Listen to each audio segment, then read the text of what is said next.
The girl was locked in a sniper's grip. She picked up the glass shards on the ground. Then she taped it to a broomstick and tried to interface with the sniper. The sniper thought it was ridiculous that she would try to find him this way. The sniper shot the shards of glass, but the girl didn't give up. She fixes the glass and raises it to a higher level. The sniper didn't understand what the girl was trying to do. As he fires again, the girl still doesn't give up. This time, she lifts the glass to the door frame. With a shot, the bullet accidentally hits the wall above the door frame. Through the bullet hole, the girl was able to determine the location of the other party. It turns out that her uncle had told her that human eyes can't see in 360 degrees. This also leads to all spaces of dead corners. To find the blind spot of vision, will be able to turn the danger into safety. Thinking of this, the girl slowly climbed up the refrigerator. She wants to use the other side of the dead space to jump to the other side. At this moment, the sniper also noticed the abnormality. He moves his car forward. The angle of fire was shifted, so the sniper saw the girl. 둘, 셋.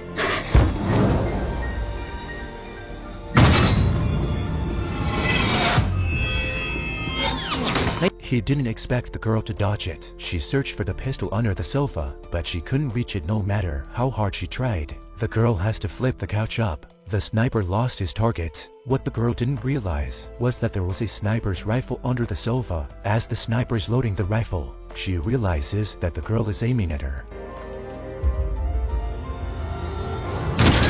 The girl suddenly gets a call from the police, claiming her uncle committed suicide. Before that, her uncle had installed a security window for her on the 5th floor. In the face of her uncle's behavior, Jian is very puzzled. She said that no thief would come to the 5th floor to steal things. Besides, she was young and had no money, but her uncle ignored her. Then he introduced the closet he gave to Kion. Uncle said the closet was made of titanium alloy. Even bullets couldn't penetrate it. If there's an emergency, you can hide in it. Seeing his uncle's serious face, Kion couldn't help but laugh. Obviously, Xian thought that this kind of thing wouldn't happen to her, but she was too embarrassed to reject her uncle's kindness, so she gladly accepted. At that moment, the uncle took Chion's student ID card and took a picture of it. Seeing this, Kion quickly stopped him, but he told her to memorize her student number. 머릿속에 꼭 기억해둬.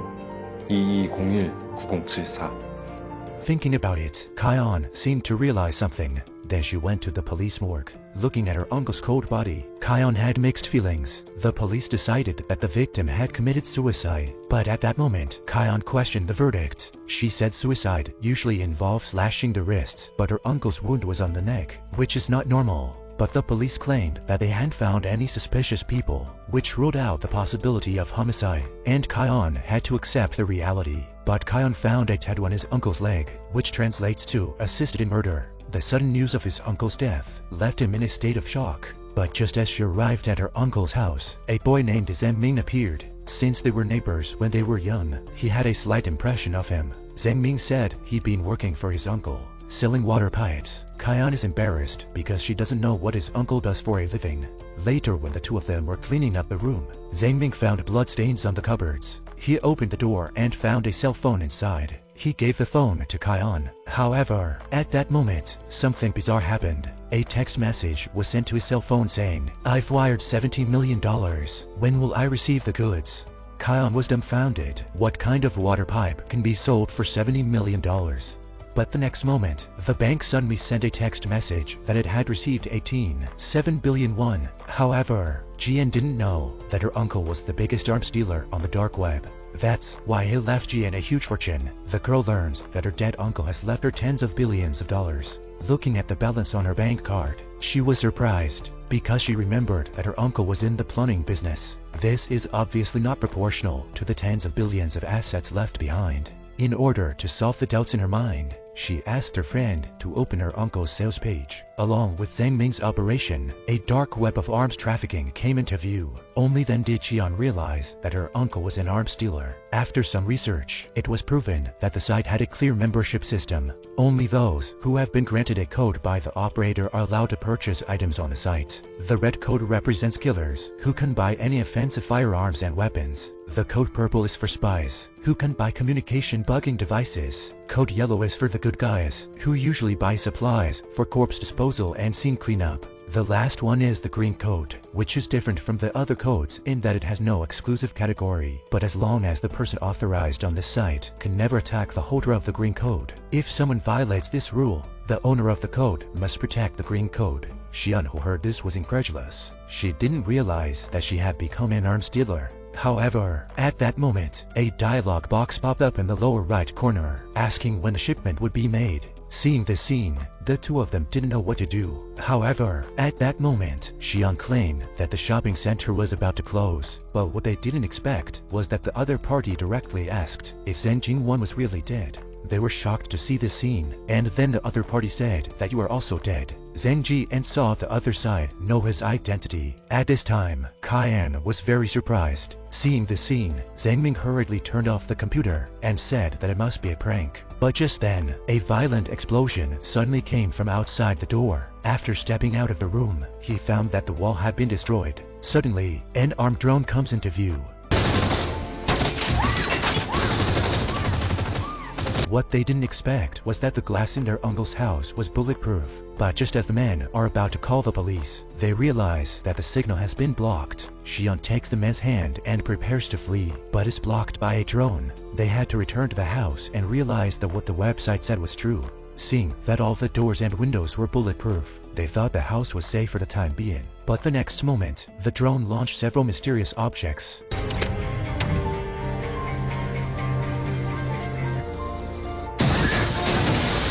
With the bulletproof glass destroyed, the two of them could only try to escape. The drone has also entered the house, and Kaian told Proof to hide in the cabinet. She remembers her uncle saying that the cabinet is bulletproof. With the drone inside the house, Proof didn't dare to take a breath. The drone kept shooting, but it couldn't penetrate the door of the cabinet. But the next moment,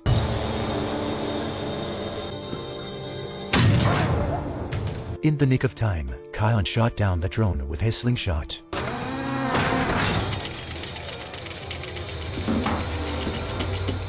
On the other side, a group of armed men gathered together. The leader took out the code from his body, as if they were on a secret mission. The movie is called A Shop for Killers and stars Lee Dong-wook, Kim Hae-jun, and Jo Han-sun. The writer found the opening of the first episode to be beautifully pulled off in terms of pacing and suspense, with the entire opening 9.5 minutes of the drama breathing in a very eye-catching way. However, after this opening, once the characters get to the emotional part of the scene, the pacing flutters and slips all the way down. It's obvious that the director wants to break through his original safety zone of only shooting suspense and thriller, and tries to go for a heartfelt and emotional movie as well. Unfortunately, from the party of the heroine attending her uncle's funeral to the part of how the heroine was orphaned and how she clung to her uncle, the whole rhythm seems screwy. First of all, the interpretation of the heroine as a child actress is still quite moving, and the image of the child walking forward alone in the pouring rain is also heartbreaking. I guess the creators are trying to create an alternative killer with children warm picture, but the lens and tone are always gray and dark.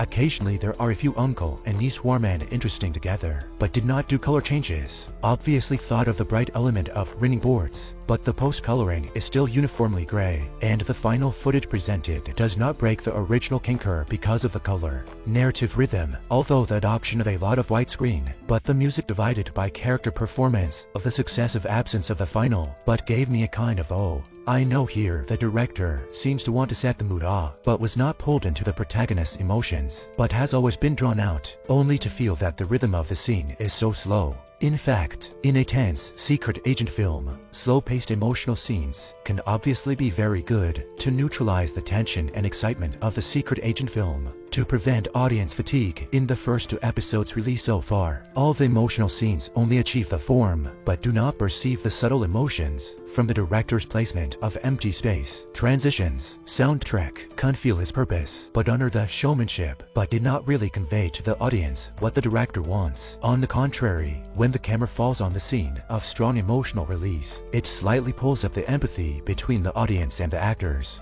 There are times when you want to convey those delicate emotions, and it's useless to rely on empty scenes and soundtracks alone. Directors who are keen to do emotional scenes always like to take various close-ups, even the extension of the character's eyes, and the display of various visualized objects. On our side, the emotional scenes are basically medium shots and long shots, and the push and pull of the emotions ends up back at the original point. but also from the side feel the director should be a standard tough guy. Fight scenes, chase scenes, tense and exciting hiding scenes, the use of small space conversion and cut to create a sense of crisis this sets, but also by the director to play with the purest, the deepest impression of the heroine in order to avoid the pursuit of escape into the morgue when she was young, where she hides in the dead when she hides beside her dead mother. The fear, sadness and the last companionship are mixed together until her uncle carries her away from her mother. How can you not be impressed by such a design?